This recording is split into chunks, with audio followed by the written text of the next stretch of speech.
The water we use comes in, it's just tap water, nothing special about it really. Depending on what we're using it for, so that you've got product water and you've got processed water and you've got cleaning water. Cleaning water can just be tap water, that's fine. Processed water are things that are used normally for patients, for things such as cooling. We run that through a water softener to reduce the calcium. We've got very hard water here and replace it with sodium. This prevents the build-up of scale inside of patients, which we like to avoid. So we use that for diluting alcohol going into the pot and for cooling.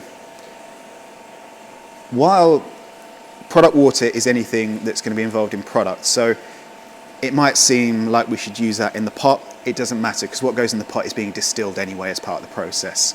So the product water is what's basically used for the final dilution, the cutting, and this is critical.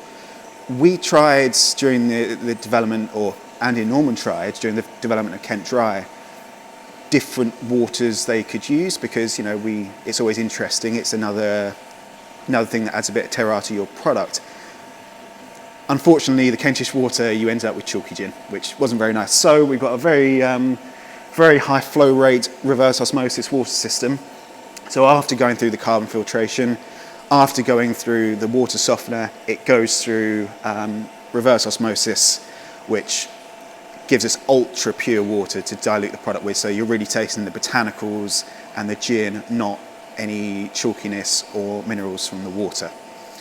The only other thing to look at in here is our newest addition, tentatively called Defiance, our new development still, which we're using to develop some new products, which I'm not sure how much I can tell you about. But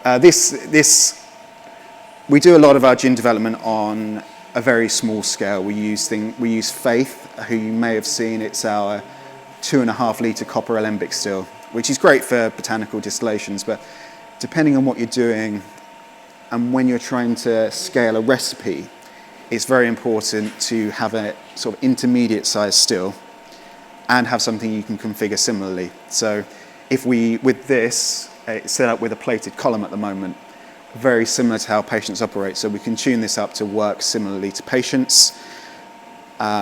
We can use it for, it has enough capacity if we wanted to strip fermentations on a smaller scale to produce brown spirits such as whiskey, rum or brandy.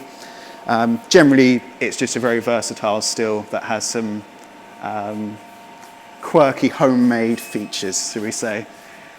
But we're also hoping to use her as a demonstration still. Having a glass column is really quite useful to show actually what happens in patients. You can see how bubble plates work to understand how the column of patients works, for example. And that's just controlled off of a simple control panel. It's electrically heated, direct fired, and we can adjust the wattage going in. So one of the things we're using this still for is developing a new product, which I'm really excited about. We're experimenting with rum, which is a product I'm really passionate about. There's, in my opinion, it's a very under-researched product. There's a lot of reading to do on it, but a lot of it comes back from back in like the 40s, looking at what Arroyo wrote on heavy rum production. So we're really looking at how we can produce some really interesting, unique things. So we're experimenting with lots of different yeasts, different fermentation parameters, different aging and distillation techniques to get a really complex rum. So we're really looking forward to working on that. We're looking at other things as well. There's a lot in the pipeline. We may be looking at things like brandies, lots of possibilities. And really, for us, that's the key with Anno.